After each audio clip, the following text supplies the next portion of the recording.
tem alguma regra, né, do que fazer para escolher uma profissão? Eu diria que não, porque senão seria muito simples, e não é simples escolher uma profissão, uma carreira, mas tem algumas questões que é importante verificar, né? Primeiro eu vou falar um pouquinho assim, o que se passa na hora de fato, né, ter que escolher uma profissão, né? O que a gente tem que fazer, né, mentalmente aí para escolher uma profissão?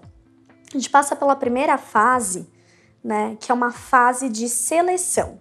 O que é essa fase de seleção? Às vezes o jovem sabe o que não é interessante e o que é interessante. Para isso ele está usando um processo de discriminação, né? Então eu discrimino, eu separo em grupos. Esse grupo aqui é das profissões que ganham dinheiro, esse grupo é das profissões que eu gostaria, esse grupo é das profissões que meu pai queria, enfim.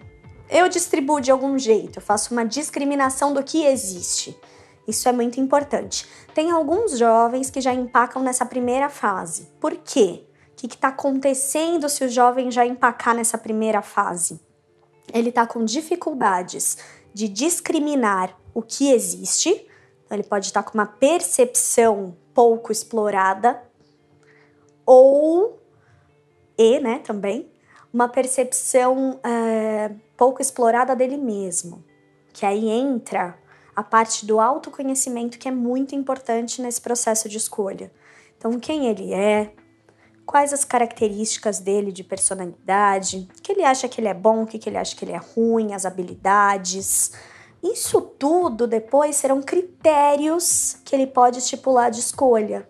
Não existem critérios certos ou errados, né? Então fala assim pra mim, eu tenho que escolher a profissão que dá mais dinheiro, ou a que eu gosto mais, né? Ou a que é mais fácil. Cada um vai ter seu critério.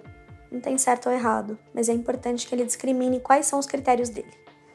Então os meus critérios são uma profissão que remunere bem, mas que eu goste, enfim. O que é mais importante? Porque depois de estabelecer os critérios, eu tenho que priorizar também. Então não é tão simples assim.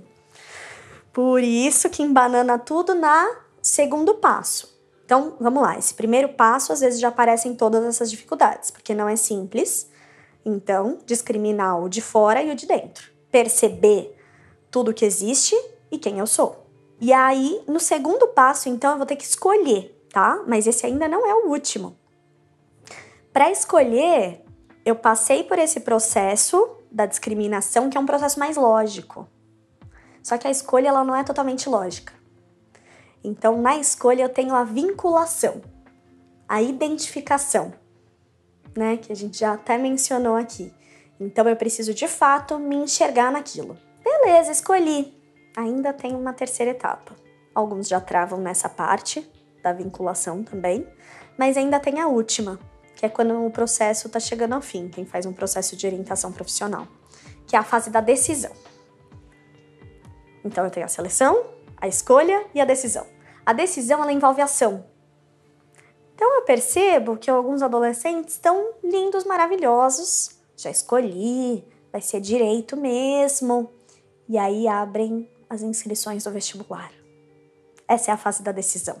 Sentei na frente do computador, só tem uma opção que eu tenho que colocar lá. Algumas dão duas, mas a segunda é basicamente tanto faz, né? E essa é a fase da decisão. Na fase da decisão, entram outros mecanismos importantes aí. Porque aí que eu vou trabalhar com as perdas que a gente estava conversando. Aí que eu vou trabalhar com os lutos. Porque a fase da decisão envolve ação. E aí eu tenho que agir e me conscientizar que eu vou perder outras coisas. E ter uma tolerância a essa frustração. Então essa fase é a que mais gente empaca. Às vezes foi até bem. Nem precisa de um processo de orientação profissional. Conseguiu discriminar lá na seleção, conseguiu escolher, se vinculou. E aí na fase da decisão, trava. Né? Então isso é bem importante. Mas o que está envolvido durante esse processo inteiro, até de mecanismos inconscientes, né? Todas as nossas defesas inconscientes estão agindo nesse processo, né? E a mais comum né, aí entre os jovens é a projeção, né? O que é a projeção? Então, eu coloco no outro algo. Então, essa projeção pode ser positiva ou negativa, né? Isso acontece muito nas carreiras. Então, eu projeto que só ganha dinheiro quem é engenheiro. Então, eu tenho uma limitação ali, eu só vejo aquilo. Ou uma negação, né? Como seria a negação? Negação é aquele jovem que não quer ouvir falar do assunto. Aquilo tá tão insuportável que, assim, isso não é importante, eu não preciso escolher nada. E nega, mas esse tá muito angustiado, né? Esse é visto como um folgadão, que não quer fazer nada, enfim, os pais ficam preocupados. E ele tá super preocupado, super nervoso e tá num processo de negação fortíssimo, que aquilo tanto faz. E dentro de uma linha que eu gosto muito de trabalhar, esse processo da escolha profissional tem muito a ver com um mecanismo que a gente chama de reparação. O que seria uma escolha bacana profissional? Aquela escolha que repara algo em você. O que eu quero dizer com isso? Você tem lá seus conflitos, né, inconscientes, e essa profissão vem para repará-los. Não é à toa que eu falei lá no começo que o orientador profissional teve uma dificuldade de escolher a profissão, né? Ele se tornou orientador profissional por isso. Ele quer ajudar as pessoas que não conseguem escolher uma profissão, né? Então isso é muito bacana de se entender, não é tão simples. Aí você vê que acontece, né? E é incrível, assim.